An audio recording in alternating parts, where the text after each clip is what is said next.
okay, I will give credit when credit is due. Juuni Taisen.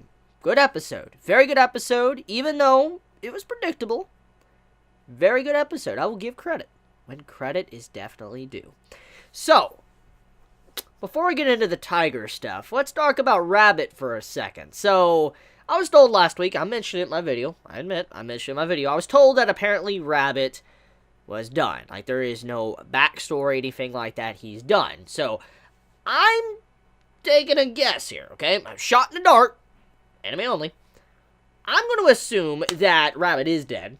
It just, he did one last scene to where he made his corpse be able to constantly move, and he's out from the series. That means we're never going to get any more dialogue from him. There's probably not going to be any, backstory, but technically his body still lives on. That's what I'm assuming here. That's what I'm assuming is going on, judging by what was told to me last week. So, he's dead, just his body ain't dead. You get my point. So, he's alive, but isn't alive. So, it's not necessarily incorrect what was told to me last week, but it is incorrect because he's technically still walking around. But he's not necessarily a living person anymore, so yeah. Anyways, one big thing you can throw out here is that could possibly not be Rabbit's main body. Rabbit could possibly have someone else that is leading that body around, and that actually hasn't been him this entire time. Who knows? That could be a possibility. And maybe we will have some stuff clarified for this in the future, but I want to leave it at that for now. Anyways, I want to talk about how Rabbit even did that in the first place. So, Rabbit, apparently if he is dead, okay, he reanimated his corpse, which, okay, fine, he's, a necromancist, fine, I will leave it at that. That makes a lot of sense, technically, because with people being able to fool with the dead and all that, bring them back and stuff, seeing a necromancer being able to bring his own self back, it's actually not that too far of a stretch. So, I'm not even going to say that's a wrong thing to throw into the story, or bad at all, because I've seen this in other stories, so I'm not even going to, think bad about that. However, how he killed himself was what really got me. That's what really threw me for a loop. So, apparently, he bit off his tongue, which in turn, that killed him, and that's how he turned into a zombie? That doesn't really, like, he was shish kebabbed. He was completely filleted, okay, by Ox and Tiger, and the reason why he was able to gain control of his body was because he bit off his tongue. So that doesn't make a lot of sense. Like, exactly how? Like, I mean, when you bite your tongue off, it's not going to kill you instantly. Yes, you'll die, but it's not going to kill you instantly. And so, that's what kind of had me thrown for a loop. Like, how did he bring his body back if he didn't do the finishing blow? Because it was obvious that Ox and Tiger did it, and not him. That's my big thing I'm wondering about. But anyways, though, let's talk about what Tiger did. Tiger, she died, obviously, which that was expected. Very, very expected because of last week's episode. So let's just be real here. We all knew coming into this episode she was going to die, especially about the title as well. However, even though I knew she was going to die, I will admit that I actually liked this episode. I liked Tiger, and I'm actually sad that she died. I am. Even though I knew she was going to die, and I shouldn't have cared about her character, because I didn't want to, I actually couldn't help myself, and I started caring about her. I was like, I like this character. I really don't want her to die at all. But she did, and I was like, she's best girl. I mean, her overall backstory to what she did, and what she was trying to do, and all of that, I automatically put her at best girl status, and then she died, and I'm like, of course, okay. All of a sudden that happens.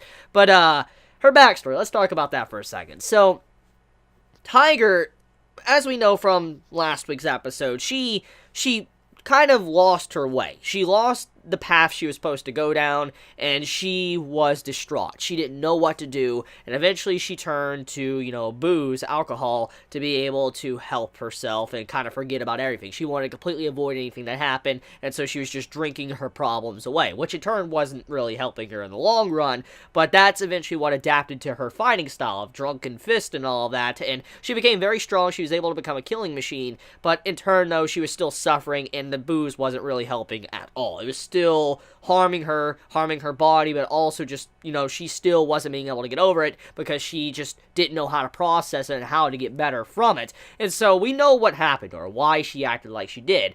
Well, in this episode, we get, flashback right at the start. She's walking down the street, and we can see she's doing one of her jobs that she's been doing.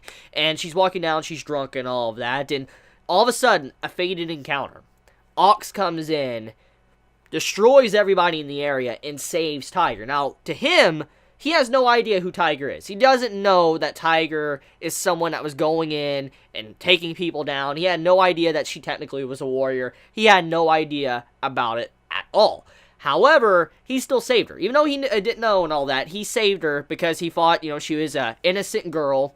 He saved her, protected her, carried her to a place to where she could be safe at to get proper treatment. And he was also like, you shouldn't be drinking as well. And it was just a very interesting way to showcase Ox in a different spotlight, because it gave him some characterization, showcasing what type of person he is. And so you could kind of say that this episode gave us a flashback to Ox and Tiger at the same time, and it's interesting to see that these two characters have met each other.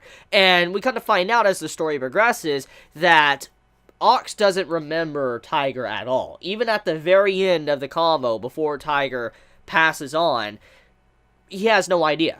He has no idea who Tiger is. Tiger knows, but, obviously Ox doesn't, which is very sad, but it has a very good message to it as well. So, Tiger, as we know, she lost her way, and Ox, is asked a question by Tiger, like, how can you do this? Like, how are you able to do these things and all of that? Because, it's an honest question. I mean, especially after everything that, Tiger's been through, it's an honest question. And Ox basically replies, like, I do the right thing, and I think about the right thing, and I do the right thing. And the way that was explained, it seems very simple, do the right thing. Like, when you hear those words, do the right thing, it sounds simple. It does. It really does sound simple. And even dialogue-wise, it sounds very simple. It seems, in a lot of ways, a cop-out. It does. But the way it was explained, the way Ox went about it, it had a lot of meaning to it. There was definitely a lot of deeper meaning to it, showcasing that sometimes, even though we know what the right thing is, we don't do the right thing because we give up before we do it. We don't start to try to do the right thing, or we think doing the right thing is impossible, but in reality, it's not that it's impossible, it's just that you don't want to do it. That's basically what it is. It's kind of like this.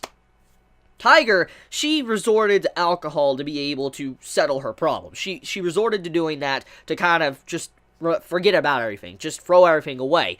But she thought that she was like, this was helping or whatever, but in reality, it wasn't, and she realized it, and she just didn't want to help herself. She didn't want to go back on the proper path. She basically didn't want to do the right thing at all, and eventually he made her realize what she was doing wrong, and she realized she needed to work on it. She needed to become a proper person, a proper warrior, and that's what she was trying to do the entire time. That's why she even went to the Juuni Taisen, was to meet Ox once again, to look up to her idol, basically, that changed her life, completely turned her life around, and put her down the proper path to where she could actually smile once again. Which is very interesting when you think about it, because Tiger is a character that got what she wanted. She legit got what she wanted. When soon as she met Ox and what happened this episode, she got her wish granted to her. She was acknowledged by Ox, and she was acknowledged to be a proper warrior, but on top of that, she was able to finally just meet him once again, and she was able to kind of seek redemption. She got redemption, she redeemed and all that, redeemed herself, and she basically also put Ox down a proper path as well, helped him out in a way because of what she did in this episode. So it's clearly a really good episode. I love the way this episode was done because of that, especially with the message with Ox and Tiger. So yeah, I mean, I was sad to see Tiger go. It was obvious that she was going to die. I mean, let's not even going to lie there. Let's not lie. We know she was. But I was still very sad to see her go because she was a really good character. And in a way, she did get her wish. She got her wish in the very end when she died. So she can live on peacefully, for instance, or die peacefully. She can go to the afterlife in peace and all that, and she doesn't have to worry about anything because what she wanted was granted to her. So I do like that. So let me know your thoughts in the comments below. I love you guys. You have a wonderful day or night wherever you live. If you enjoy my content, please subscribe. And if you like this video, please leave a like. Please be safe. Chibi out.